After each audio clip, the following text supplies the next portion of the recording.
Hello everyone, this is your dear friend C-Mus with Muscle Madhouse Gaming. Today, this video is going to be geared much more towards the adults. So, kids, get your parents, let them know dear old C-Mus is going to tell you how to make mead.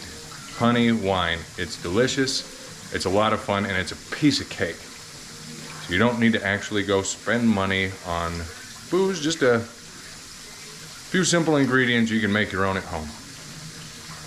Watch this. So first of all, you want to sterilize all of your equipment, everything that's going to touch the mead. Me, I'm using a gallon carboy. I'm rinsing everything out right now. That's the big gallon. And then we've got our stopper. And you're going to want to airlock as well to release the CO2 that builds up in there. That's my stuff right there. You can get a real airlock there, really inexpensive on Amazon. I think you can get 6 for like $4.50 or something like that, or 4 for $6.50. Maybe I get that wrong, but very inexpensive. Or you can get a plastic tube that goes in one of these things, and then lead it into a cup with some water in it, and there's a lot of ways to improvise it. It's a piece of cake. Look that up if you don't know how. And now we're gonna make the mead. And you'll see a lot of things out there to properly sanitize all of your things, like an official sanitizer.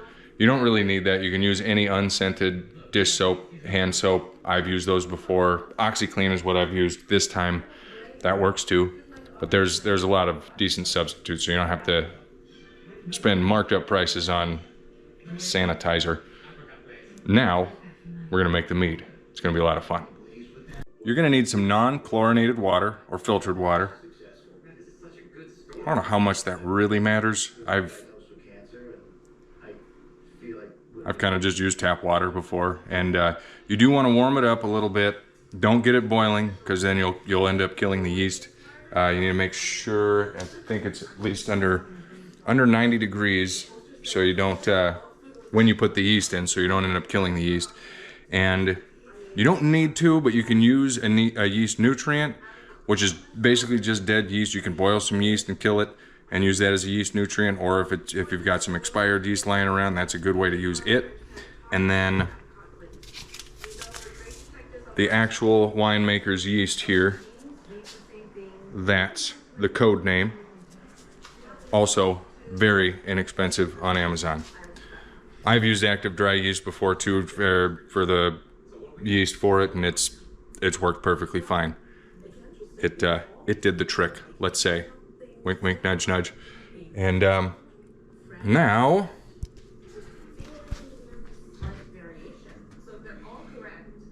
see, I've got my water heating at a very low heat, and I'm dumping. This bottle right here is 2 pounds of honey. It says to use 2 or 3. I try and split the difference, use 2.5. So we're gonna dump this whole bottle in, and I've got a little off to the side that I'm gonna use to supplement a little bit.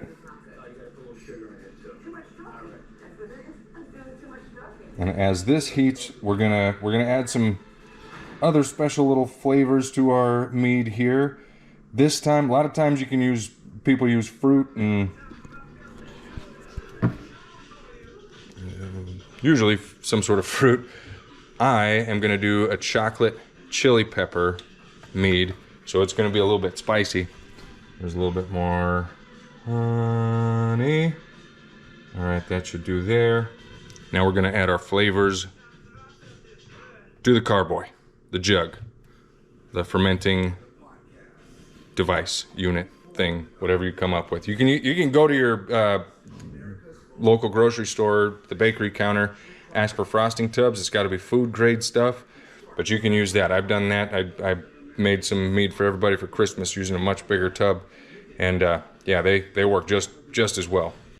Okay, we filled our jug, or our carboy, whatever we're using here. I filled it with a bunch of dried chili peppers. I threw in a poblano for some smokiness, and a whole bunch of hot cocoa powder, because I feel like that's going to do a good job of dissolving in the water. and our warm water and honey mixture. And we warm the water just so that honey can dissolve properly there. We don't want any separations in that stuff. And now we're gonna put it all together. All right, now with everything mixed together properly, it's not too hot. And make sure to sanitize the funnel too. Everything that the mead touches. All right.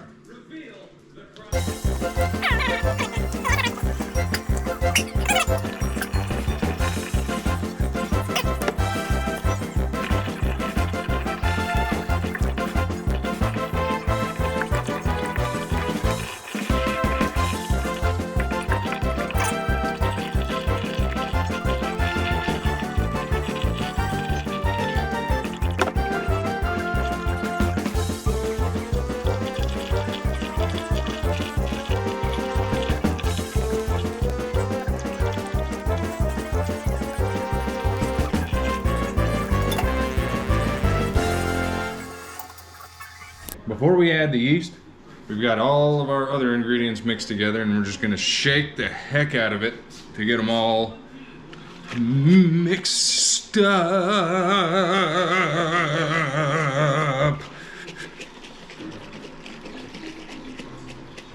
All right, and that should do the trick for what we need right now. All right, and we're gonna make sure we got the right temperature, and we're gonna get the yeast in. All right, now the temperature is appropriate. So we're gonna add the yeast, just a half a pack. To half a packet, we're gonna just measure by eye and feel.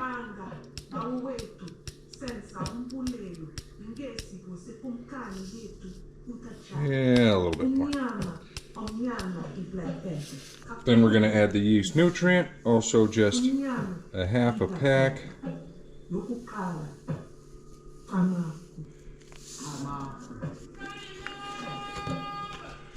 Or less, the rules are pretty loose on that. And then we're going to give it a good shake to distribute.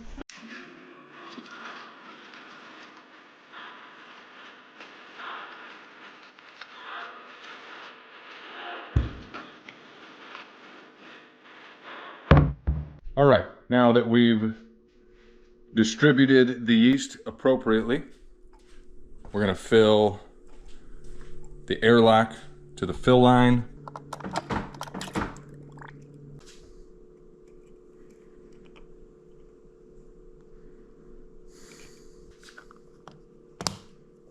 Then we're gonna cap it all off, and that is gonna turn into some delicious mead.